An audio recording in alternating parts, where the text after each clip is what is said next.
Good afternoon, and welcome to Seattle and to our William Nakamura Courthouse. It's a pleasure to have all of you here today.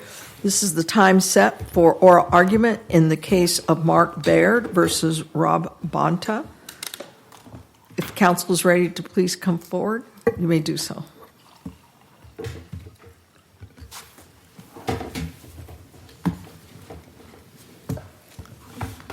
Good afternoon. My name is Amy Bellantoni, and I represent the appellant Mark Baird. I would like to reserve 10 minutes for rebuttal, please. May it please the court. The district court decision granting summary judgment in favor of the state and denying the appellant's motion for summary judgment should be vacated. Judgment should be entered for Mr. Baird in his favor, and the two criminal statutes that are challenged in this case should be enjoined with respect to open carry. The district court never addressed the threshold constitutional defect in this case. Does California's criminalization of presumptively protected conduct violate the Second Amendment? This case challenges two California laws, Penal Code 25850 and 26350, both of which criminalize presumptively protected conduct protected by the Second Amendment right to bear arms. Can I ask about you're using this term presumptively protected conduct? That's because the type of carry that is permitted? Like if it were concealed carry, would you say it's also presumptively protected, or do you just think open carry is presumptively protected? Well, I would say it's presumptively protected because the plaintiff's proposed conduct is to carry in public, which satisfies step one of the Bruin test. And for the state regulation that's being challenged to survive, there must be a longstanding national tradition that supports that regulation. So in this case, we are challenging the restraint on open carry in California. That is not to say that concealed carry is not also protected under the Second Amendment. That's just not the focus of this case. Counsel, can you tell me what level of generality I'm supposed to be looking at when we talk about the how? Could you be more specific, please? Sure. So we're talking about the how of restrictions. Are we looking at public carry? Does it matter the manner of the carry, whether it's public or open, public, concealed? At what level am I supposed to be looking at this? Well, I would say specific to this case, because these are criminal statutes which have not yet been challenged in the Supreme Court or in this circuit. Historically, the challenges have been to the licensing scheme. So when it comes to challenging criminalization of a natural right, what the Supreme Court has held to be a pre-existing right that existed before any form of government, there is no level of generality, whether heightened or lowered, that would pass constitutional muster. Because these statutes, by threat of criminal penalties, forbid the general public from possessing loaded firearm and from possessing or from carrying openly an unloaded firearm. But then how do you reconcile that with the statement in the Bruin opinion itself that they said, obviously under Bruin, the states can't ban public carry altogether, but Bruin itself said they may, quote, lawfully eliminate one kind of public carry. And it seems like the proposition you just stated would be inconsistent with that part of the Bruin holding. So how do you account for that? Thank you. So footnote 9, which I believe that Your Honor is referring to, which discusses shall issue carrying regimes, and or on page 59 of the Bruin decision, which talks about a handful of southern states that passed and upheld regulations banning concealed weapons, banning carrying weapons in a stealthy manner, concealed. That was not a holding specifically. That was just the Supreme Court surveying the landscape of the history of public carry. Because in Bruin, there was no challenge to a criminal statute. The challenge there was to one aspect of New York State's licensing scheme. I'm not sure I agree with you on the characterization of what's holding and what's dictum in Bruin, but granting the point for sake of argument, if we're trying to apply Bruin here, why should we, even assuming that it's dictum, why should we disregard something that the court in Bruin said in trying to figure out how to apply the Bruin test? Certainly. Even assuming it was part of their holding, the state loses. Because when we're looking at a national historical tradition, let's even assume, which I'm not conceding, that those handful of southern states constituted a national tradition at the time. There is no evidence, in fact, the evidence points in the opposite direction, of any type of regulation, criminalization, or banning or infringement on open carry. In fact, those southern states recognized that even under their own state statutes, that open carry was the mode of carry that was protected by their state constitutions. And I believe one or two of them even mentioned the Second Amendment, which the states didn't believe applied to them at the time anyway. So even assuming that was part of the holding, there's no longstanding tradition of affecting or infringing on or regulating the open carriage of weapons. In fact, the underlying rationale for the southern states' decisions and the statutes was that concealed carry and the carry of concealed weaponry, which was considered stealthy and evil at the time, was just that. And they looked down upon concealed carry.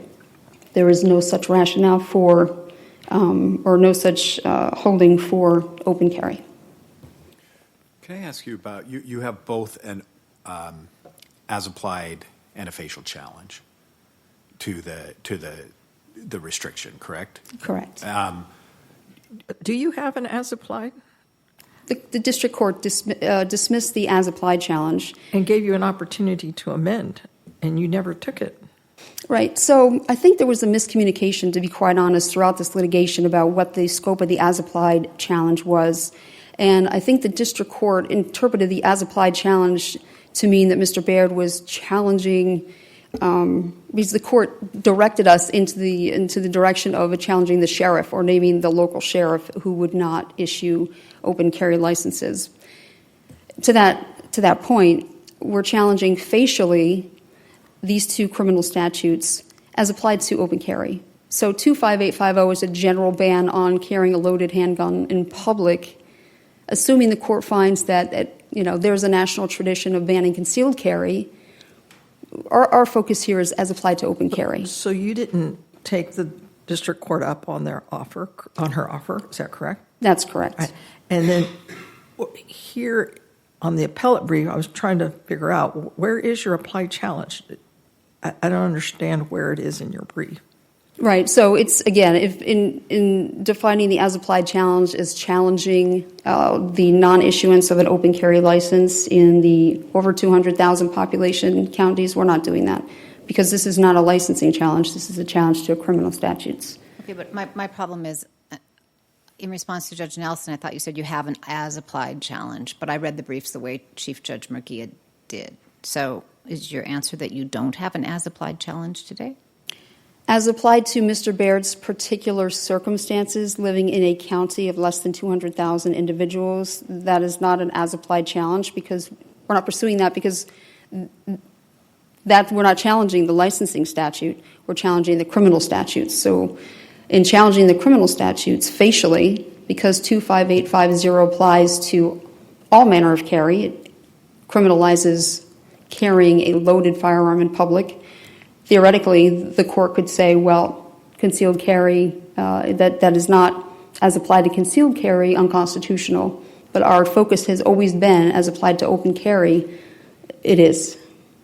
I honestly don't understand the answer to your question. I'm sorry. I'm not trying to be difficult. I understand you have a facial challenge. Yes. You have an as-applied challenge? And if so, can you just tell us which pages of the brief where we would look to see that described?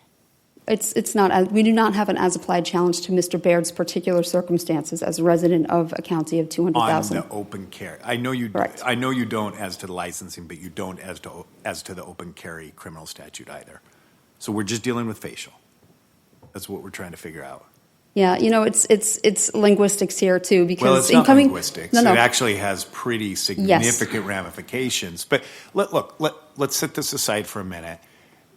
As to the facial, we normally say, in most contexts, that you have to prove that it would be unconstitutional in all circumstances. Do you agree that that is the test that we apply for a facial challenge under the Second Amendment, or is there more leniency in the Second Amendment? The majority below cited some case law that they were suggesting said, well, if it's in most, and I'm wondering if you agree with that, or if you think you have to show in all circumstances. I know there was discussion in the panel decision and in the Wolford case about overbreadth applying to Second Amendment challenges, which I would agree with. But that being said, I don't necessarily think, because that's also subject to interpretation, right? Someone could say, well, all I'm asking you is, what is the legal test you think you're bound by? Is it all, or is it most? I think I'm bound by the Bruin decision, and specifically whether the state can identify a longstanding national tradition that supports the statute. But that's not my question. Is as to facial versus as applied. You apparently have told us you don't have an as applied challenge. So as to facial, what is your legal test? I understand Bruin fits in there, but when we apply Bruin, do we have to say that Bruin applies in all? It would prohibit this in all circumstances, or just in most circumstances? In this case, and the challenge to these statutes, that in all circumstances, this statute would be unconstitutional. Okay. And you think you meet that standard? With respect to open carry, yes, because that is our focus here. Yes. Because it bans the actual right itself. It prohibits by criminal penalties the right to carry a loaded firearm in public and the right to carry. Well, it doesn't prohibit a right to carry in public. It prohibits a right to open carry in public, but you can carry, I mean, I guess you're using public as open, because you can still carry it in public if it's concealed, right? No, you can't. No, you can't unless you apply for. The shall issue permit. And unless you apply for and are granted a license. But licensing, and this is one of the points I wanted to get to, one of the errors in the district court was that the court treated the licensing exemption as though it negated the criminal penalties, which it does not. Can you say more about that? Sure. So the right to bear arms exists before the licensing, not because of it. So the period of time that an individual decides they would like to exercise that right, they can't. They're bound and prohibited under threat of criminal penalty until such time as they seek permission from the state and are granted permission. But then again, open carry That depends. I mean, under that theory, any licensing scheme would be unconstitutional in your view, because even shall, you're basically saying if I have to go and ask for a permit until it's unconstitutional to apply it to me until I ask for a permit. That's not what Bruin said. So Bruin requires any regulation upon the Second Amendment right to have a long-standing national tradition. Licensing did not exist in 1791 at the founding era, at the ratification, and the state conceded that point in oral argument at the summary judgment level in page ER-115, beginning at line 18. But doesn't this get us back to the question Judge Miller asked about footnote 9? I'm sorry? I mean, you're going on about what Bruin should have said, not what Bruin did say, because of footnote 9. Right. Well, footnote 9, so in Bruin, which is distinguishable in this respect, Bruin challenged a licensing scheme, not criminal penalties. The petitioners in Bruin conceded that licensing statutes and regimes were constitutional, and the footnote 9 language is a response to the oral argument transcript, the response to the petitioner's position at oral argument that they prefer New York had a shall issue regime that incorporated objective factors and not the may issue subjective licensing regime that they have. So it was dictum-based guidance arising from a party concession. It was not a holding. And in fact, may I please? In fact, the licensing scheme, which wasn't challenged, was never subjected to the actual Bruin test. So it couldn't have resulted in a holding where they didn't apply their own test to it. But so all the circuit courts that have spent a lot of pages on what footnote 9 means and what it doesn't mean, all of them are wrong. Well, I'm not really sure what context the challenges involve in those circuit courts, but I can say in this specific challenge, which is to a criminal statute, it's not holding. But why would it matter if it's a criminal statute or if it's a civil penalty? What's the distinction? Well, the issue, because criminal penalties cannot be applied to a natural right. But I assume the same would be a civil penalty. I mean, I think from your perspective, you're saying that there should be no restrictions, correct? Whether it's a criminal or civil.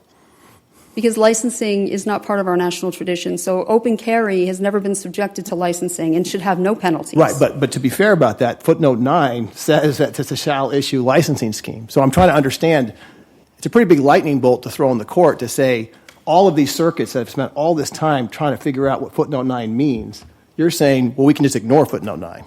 I'm saying footnote 9 is very relevant and important to challenges to licensing schemes that continue to have discretionary factors and continue to be may issue as opposed to shall issue. It's an important footnote with respect to licensing schemes, which are predominantly and always have been affecting concealed carry.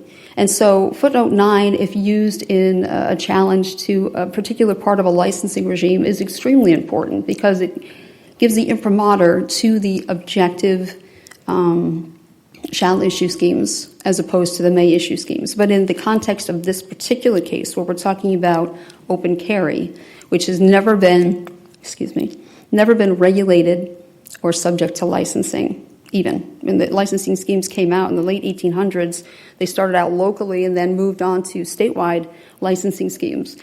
But they always remained concealed carry licensing schemes. Open carry's never been regulated in that respect. So, I realize that you are challenging this as a criminal penalty as opposed to the licensing scheme, but do you think that the licensor here is shall issue, or are there subjective components in obtaining the license? I've been told that California has changed their licensing to shall issue for concealed carry. Since 2012, they've never issued an open carry license, so I'm not really sure how that would affect our challenge, even if we did agree that licensing was appropriate for open carry. But from what I understand, there have been changes to the concealed carry licensing scheme. Do you think it is now shall issue? For as it applies to concealed carry, that's my understanding. The state was required to identify a long-standing national tradition, and it failed. There was no evidence in the historical record here of criminalizing peaceful public carry. There is no evidence of criminalizing open carry at all in any of the historical analogs or examples that have been provided by the state. And as I said before, licensing did not exist in 1791 as the state conceded. And when it did come around in the late 1800s, that was over a century after the ratification of the Second Amendment, which the Bruin Court has stated even 75 years after the ratification is just too remote in time if there is no previous indication that such a regulation has been adopted and made part of our national tradition. Why shouldn't we look to the Second Circuit's recent decision in Frey versus City of New York? Right. So the Frey case, which I represent the plaintiffs in that case as well, the Second Circuit quoted the Bruin decision, but added their own language to it, which really just was necessary to form the basis of their holding. The Bruin decision recognized that the handful of southern states that had passed laws against concealed carry, so they concluded that established a tradition that states could regulate one form of concealed carry, one form of public carry dash concealed carry. But what the Second Circuit did was they added in brackets open carry or concealed carry. And that just completely changed the conclusion that the court had reached, the Supreme Court, and it changed substantially the national tradition or the 7 states in the South and the reasons why they had made their decisions about concealed carry.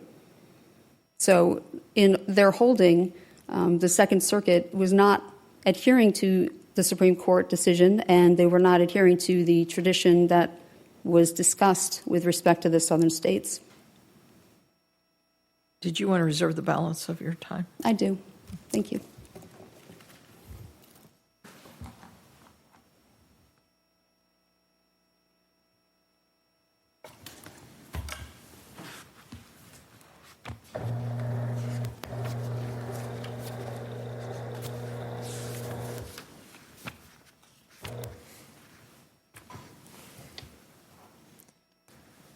Good afternoon, Your Honors, and may it please the Court, Samuel Harbert on behalf of the California Attorney General. In Bruin, the Supreme Court recognized that states may impose licensing requirements on the public carry of firearms and that there is a longstanding tradition of states regulating the manner of carry without prohibiting public carry altogether. In our view, those principles resolve this case. The 2 statutes challenged here, Penal Code Section 25-850 and 26-350, impose a licensing requirement on the open carry of firearms, and far from prohibiting public carry altogether, California law allows for licensed concealed carry in every county across the state. How many licenses have been given for concealed carry? Do you know? For concealed carry, I'm not sure, Your Honor.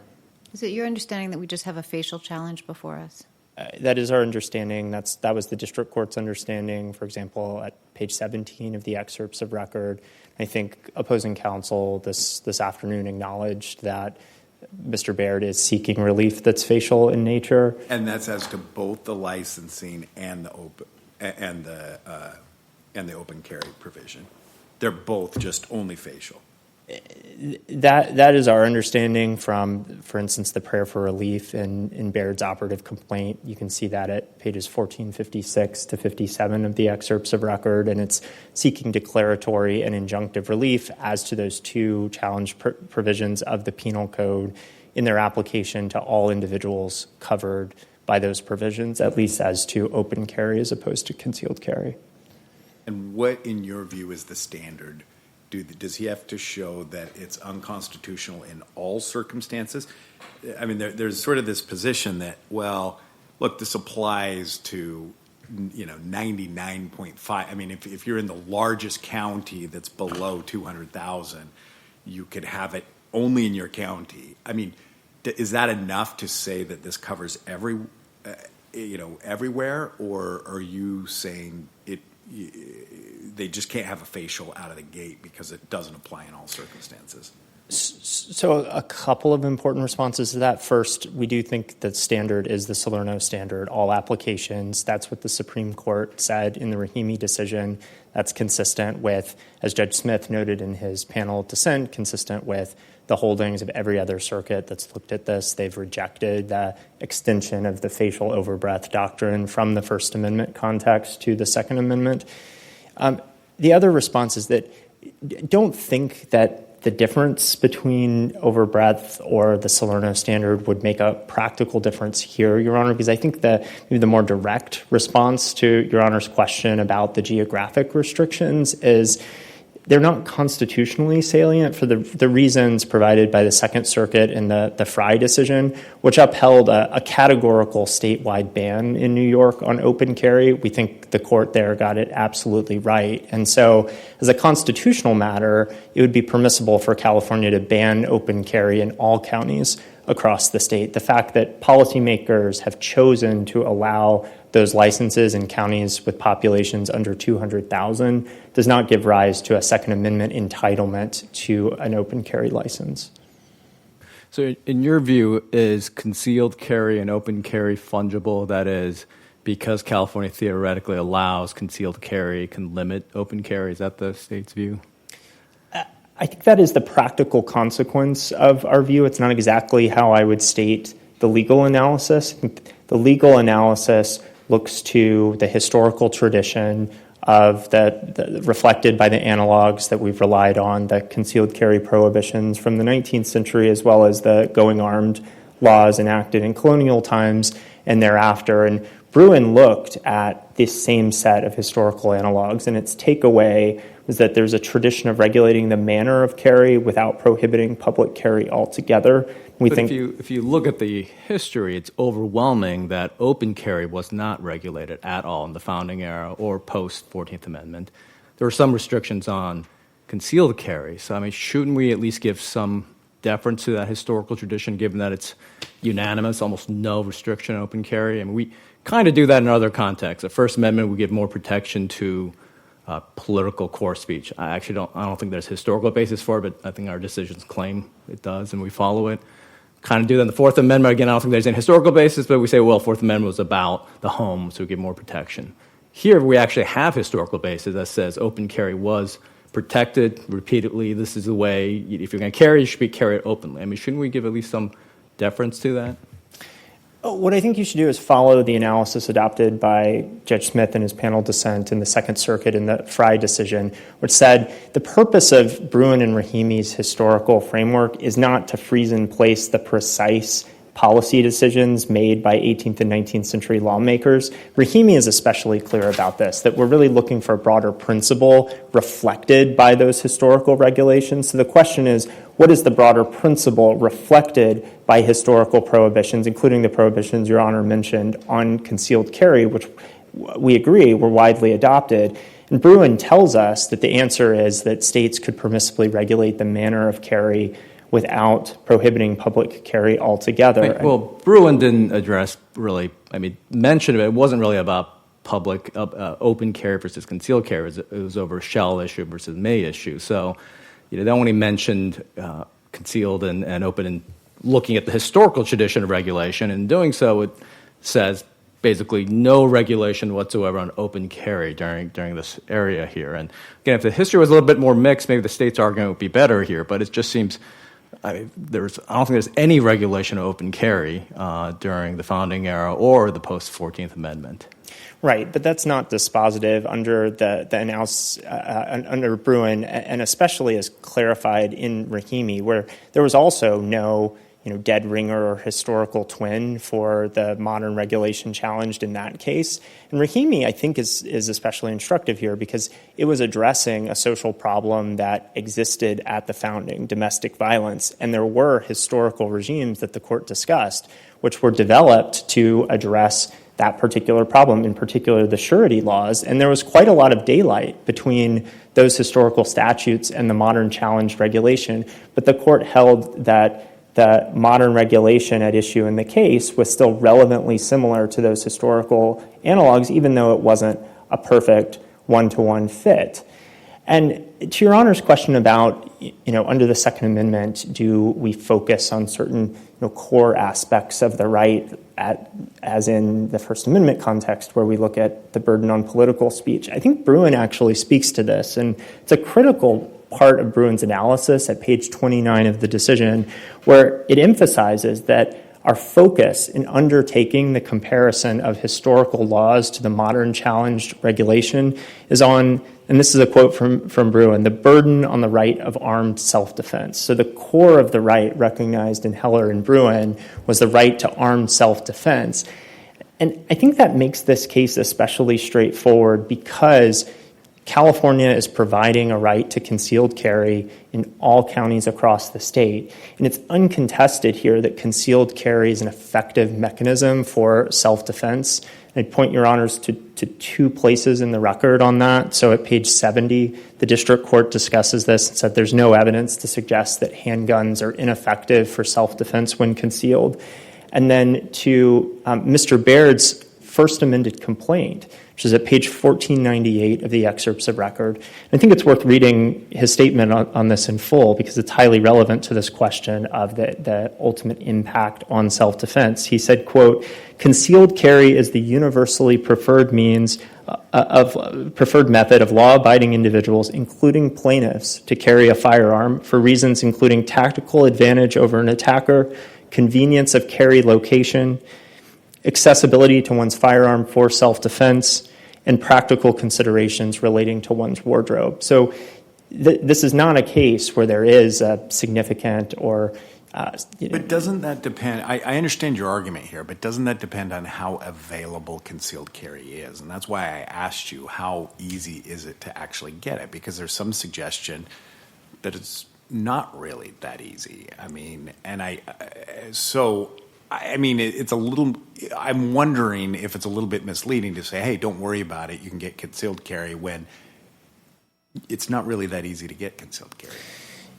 Your Honor, so I don't think it's misleading for a couple of reasons. For one, if you look at the statutes, so 26-150 and 26-155 of California's Penal Code very clearly was amended in response to Bruin to be a shall-issue licensing regime. It spells out objective considerations that bear on eligibility for a license. And I suppose what I'd say is I can imagine a hypothetical challenge to the features, the requirements for obtaining a license under California's post-Bruin shall-issue licensing regime, and perhaps the development of it hasn't been brought in this case. If you'd like to look as just persuasive authority to an out-of-circuit decision that has addressed a claim along those lines, the Second Circuit's opinion in the Antoniuk case, which is 120 F. 4th 941, it examined a challenge to New York's shall-issue licensing regime, which is not in all respects identical to California's, but it is fairly similar, and it upheld it against this type of challenge that you're hypothesizing, Your Honor. But it seems like I'm asking a different question, because it's not whether the shall-issue is constitutional or not, but how available is it to actually, get a gun? I mean, you could still have it be constitutional, and yet, half the people don't comply with it, and it could be for a whole lot of reasons. Maybe there's other ways to get it, but here, if you're saying you cannot open carry, and your position is you can't open carry because you can conceal carry, then aren't those numbers relevant? I don't think so in a facial challenge where you're focusing on the text of the statute. So you look at the face of California's post-Bruin argument would be that, whatever those numbers are, even if in practicality only 10% of people who apply for it get the concealed carry, you can't tell that from the face of the regulation, and therefore we're fine. That's right, at least in a facial challenge of this nature. That would be an as-applied challenge. It would. So your argument is focused on the historical analysis and whether there were historical analogs for regulating the manner of carrying a firearm. So you haven't mentioned, and I'm assuming that you would agree, that the conduct at issue, the proposed course of conduct, which is carrying handguns publicly for self-defense, does fall within the plain text of the Second Amendment. It is within the term bear. I mean, Bruin says that. Would you agree with that? We have not made a threshold textual argument as to Baird's challenge to the restrictions on open carry licenses. We did in our panel stage brief present a threshold challenge to as to Mr. Baird's licensing claim that we don't think that because Bruin footnote 9 is just so clear that licensing schemes at least facially comport with the Second Amendment, we don't see a need to conduct a historical analysis as to licensing requirements. But as didn't the dissent? Well, wait, I'm sorry. So I'm looking at Bruin at page 32, and this is a quote. This definition of bear naturally encompasses public carry. So I don't think that is fatal to your case at all. And it seemed as if your focus was on the second step, which is the historical analog. That's right. But I wanted to clarify, is that at play? Is that something that is in dispute, and we have to determine whether the plain text of bear includes public carry? It's not in dispute in the briefing. We haven't made the threshold textual argument as to the restrictions on open carry licenses. We think that they are straightforwardly constitutional for the reasons provided by Judge Smith in dissent and the Second Circuit in the Frye decision, because there is this clear historical tradition discussed in Bruin itself of regulating the manner of carry, but we haven't made that threshold textual argument. I will note that Judge Smith in his panel dissent did offer a textual argument. We think it was reasonable, certainly credible. It's not an argument that we advanced in our briefing. I think you just answered my question, because I went back and he relied on that specifically, but you never made that argument? We did not, Your Honor. Not even before the panel? No. Okay. What I'd say respectfully is if the court is considering adopting that textual rationale, we urge You won't turn it down? We wouldn't turn it down, but we would urge the court to consider alternative holdings along the lines of this court's en banc decision in Duncan, which adopted a threshold textual rationale for upholding California's restrictions on large capacity magazines, but then also, out of an abundance of caution, turned to the historical analysis and upheld it on that ground as well.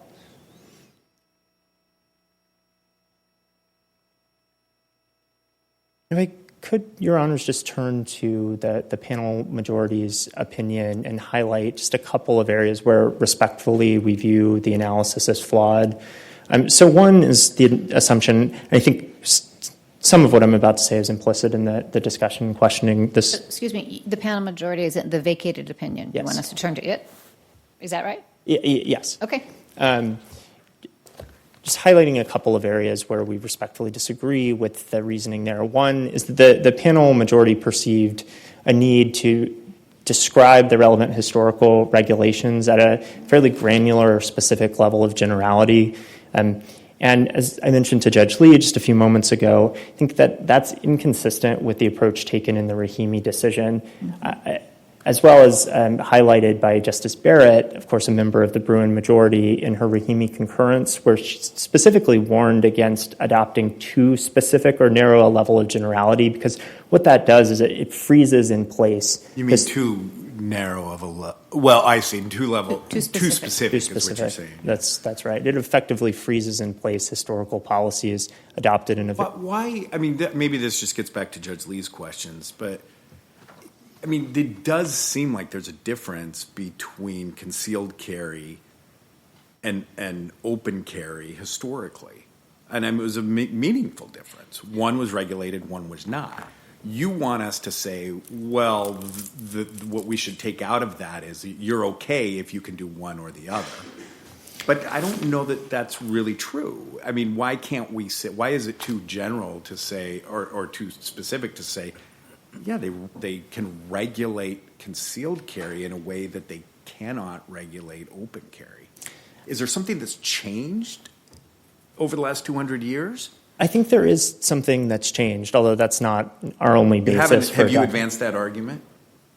We have certainly in the record here described some of this historical changes, in particular of firearm technology. I'd point the court, for example, to Professor Cornell's expert report and pages 1348 to 49 of the excerpts of record, where he explains that firearms have changed in the sense that they are far more dangerous today. They're more accurate. They're more fast loading. He describes how at the time that many of these these historical provisions limiting concealed carry were adopted, firearms were generally muzzle loaders. They would take something like 30 or 40 seconds to load and reload. So a far cry from modern semi-automatic weapons. And that does bear on the policy concerns, the public safety concerns, the risks, threats of interference with law enforcement that have led modern lawmakers, including California, to restrict open carry. But in California, I mean, the basis was actually less honorable. It was because Black Panthers in the 1960s were carrying guns publicly in the state capitol, so it was a racially discriminatory motivation. I don't think the gun technology changed so much immediately in the 1960s. Well, Your Honor, the provision enacted in 1967 on open carry in California has been amended, reenacted, expanded over 30 times in the ensuing decades. And I don't think there can be any serious dispute that California lawmakers, in particular when they enacted the last major expansion of the law in AB 144 in 2012, were motivated by legitimate public safety concerns, including the very serious threats of interference with law enforcement. I'd point the court to the excerpts of record, pages 1386 to 88, where Kim Rainey, former head of the California Police Chiefs Association, explained that there is this serious risk of interference with law enforcement, in particular in active shooting scenarios when police arrive at the scene and have to make very quick judgments, as Rainey said, about who the bad guys are and who the good guys are. If there are many people openly carrying firearms, that becomes a lot more complicated to make those quick and life-saving judgments. And there are other rationales as well that we've discussed in our briefing. Well, I would almost assume concealed carry is more dangerous for police because then they don't know where the risks are coming from and they have to make assumptions. And there are certainly different considerations that policymakers and law enforcement experts can balance, Your Honor, and there are some jurisdictions in the country that have authorized open carry. I will note, though, even in those jurisdictions, there are prominent dissenting voices that have criticized that policy decision. So, for example, in Texas, which is an open carry state, there's a survey showing that 75% of Texas police chiefs object to that policy and think that open carry should be banned. You can find that survey cited in the amicus brief of 15 states in the District of Columbia. It was filed a few weeks ago after the court granted en banc rehearing. More you wanted to point out to us about the majority opinion? I had turned to it dutifully. You were pointing my... So one was the level of generality issue, and I think I've covered that. The other is that, respectfully, we submit that the panel majority did not make a serious effort to reconcile its analysis with the Supreme Court's approach in the Rahimi decision. So if I could, since I was in the panel majority, if I can address the Rahimi decision. I mean, Rahimi is a little bit different because it was about domestic violence. And at the founding era, unfortunately, it wasn't considered a crime. It didn't even enter the realm of that. It was a personal matter. So it was a question of how do we apply that when, in fact, in the founding era, they didn't even think about domestic violence. So the Supreme Court relied on surety laws, et cetera. Here, the historical evidence shows they did think about open carry versus concealed carry. So that was resolved as opposed to domestic violence where they didn't even think about it. So I do think it's different from Rahimi. So, Your Honor, I respectfully push back on the idea that people at the founding, the time of the adoption of the Second Amendment, were not thinking about domestic violence. The Rahimi majority actually says the opposite, that the surety laws were designed in part to address the risk of domestic violence. So there was a legal regime in place to address that social problem, and notably it differed in pretty substantial ways, as Justice Thomas it wasn't under criminal law. Domestic violence wasn't under criminal law. So a lot of it was trying to think, how do we apply this? Here, I mean, the historical evidence is so clear here of what we thought of, what the framers thought of concealed carry versus open carry. The historical evidence is so much clearer than in Rahimi, where we're trying to think, well, let's apply our modern standards, how that would have applied. And in that sense, we don't want to trap it in an amber, as some of the decisions put it. Well, and the trap in amber quote was exactly where I was going to go, where even if there was a very clear tradition with respect to concealed carry in the 18th and 19th centuries, there's no basis in the Bruin or Rahimi framework to trap that specific policy preference in amber and freeze it in place for all time. And I just note, too, that the historical analogs we're relying on with respect to California's restrictions on open carry are not limited to the concealed carry prohibitions. So I think it would be a little bit too simple to suggest that there's just been this complete flip or transposition in policy preferences over time. We're also pointing to the going armed laws, which were discussed in Bruin and in Rahimi, descended from the British Statute of Northampton, were widely adopted as a matter of common law or by statute in colonial times or early post-independence America. And they're relevant here because they prohibited the open carry or display of firearms in ways that threatened fear or terror on the part of the public. They weren't identical by any means to California's modern restrictions on open carry. They were relevantly similar for purposes of Bruin's inquiry. And then if I could just briefly, Your Honors, I wanted to respond to some of the concerns that Judge Lee raised in his concurring opinion at the panel stage about the licensing form used to apply for concealed or open carry licenses in California. As we explained at our panel stage argument, the form is available. It can be used for either type of license, at least in counties where open carry licenses are lawful. That being said, we understand the concerns raised by Judge Lee. We have taken steps to initiate the statutory process under Penal Code Section 26-175 for revising the form, requires convening a committee of representatives of the Attorney General and local licensing officials. We've sent the letter to get that process started. We anticipate that a revised form will be adopted by September 1st of this year, and it will make it even clearer that the application form can be used for open carry licenses. But that hasn't been changed yet. So, I mean, it's interesting. Can we consider, in your view, can we consider that as part of the facial challenge, or you view that as just a side issue because it's not part of the statute? I mean, I think it's just a side issue. I just wanted to respond to serious concerns that a member of the court had raised in a separate opinion. If there are no further questions, Your Honors, we'd respectfully ask the court to affirm the district court's judgment. Thank you. Thank you.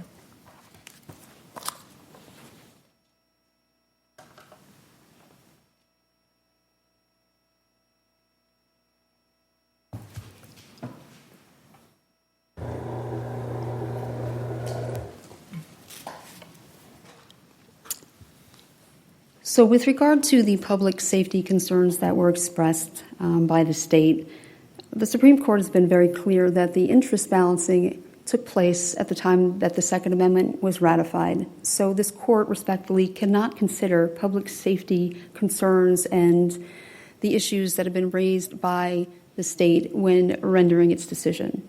I will also mention that there are already statutes in place for preventing or punishing the possession of firearms by prohibited persons, felons, convicted felons, drug addicts, and so forth.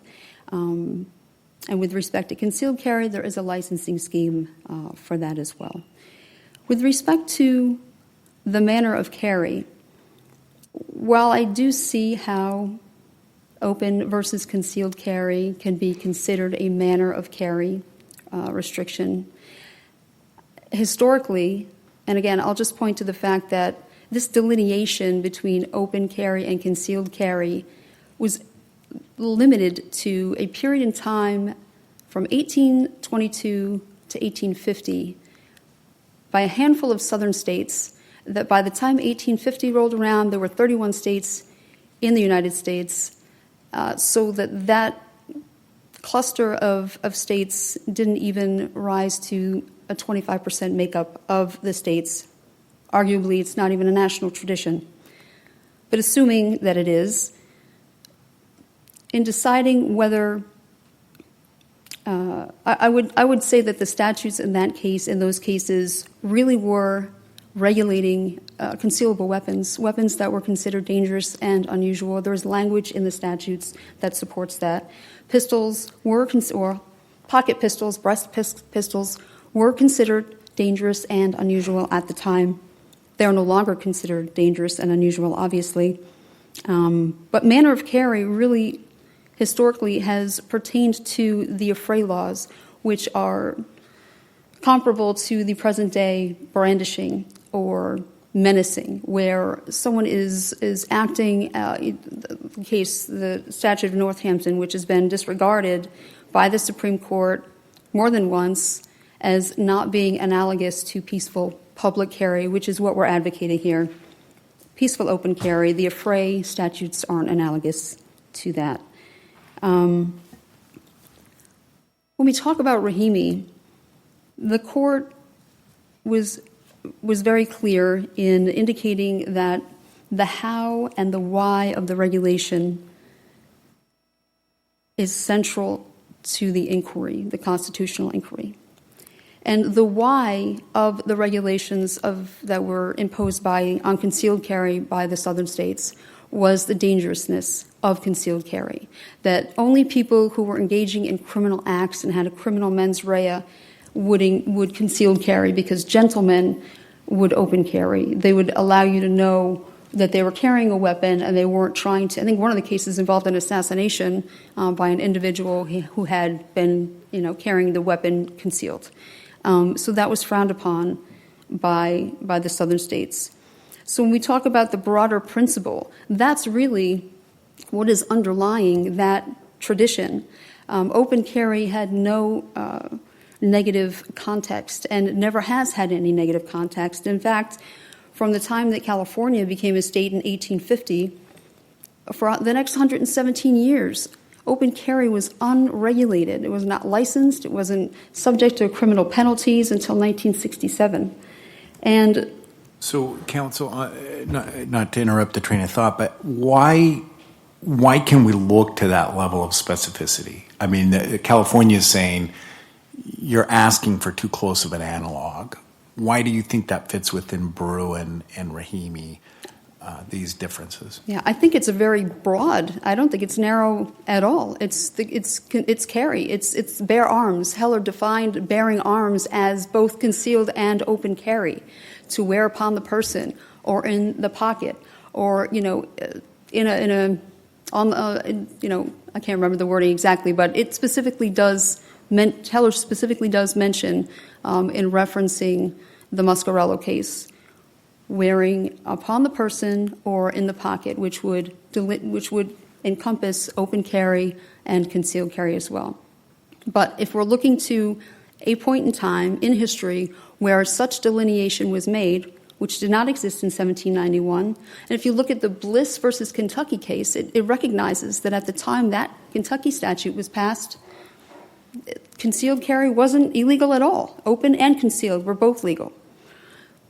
But when we're looking at the generality of bearing arms, I don't think that it's very specific to say that concealed carry was the manner that was frowned upon and that open carry was the accepted manner of bearing arms at the time, and has been throughout history in this nation.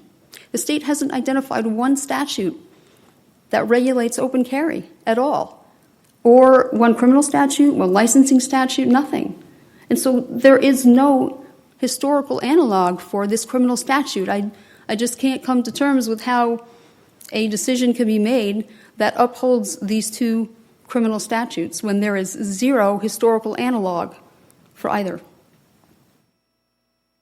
You said that for 117 years or so, California did not ban open carry. Did California regulator ban concealed carry during that period? They did, yes. And the licensing schemes of the time in the late 1800s and early 1900s licensed concealed carry. So that tradition did continue. And I would just say, if, as the southern state cases indicated, they were concerned with the norms of the time, that the view of concealed carry was an evil practice. So they banished it and lauded open carry or upheld open carry as unregulated. Today, we have the exact opposite. We have the state saying, well, the norms of the time are concealed carry and not open carry because it's going to frighten people. And that just leaves us with no protected right at all if the government can just flip-flop on exactly what the right means. And Bruin said that the meaning of the right is pinned to the point in time that it was ratified in 1791. And I submit to you that if at all, open carry is the right historically that has been protected. And I ask that judgment be entered in favor of Mr. Baird and that these two statutes, 5850 be enjoined as to open carry and that 26350 be enjoined in its entirety. Thank you, Ms. Bellantoni and Mr. Harbaugh. We appreciate your argument presentations here today. The case of Mark Baird versus Rob Bonta is now submitted, and we are adjourned. Thank you.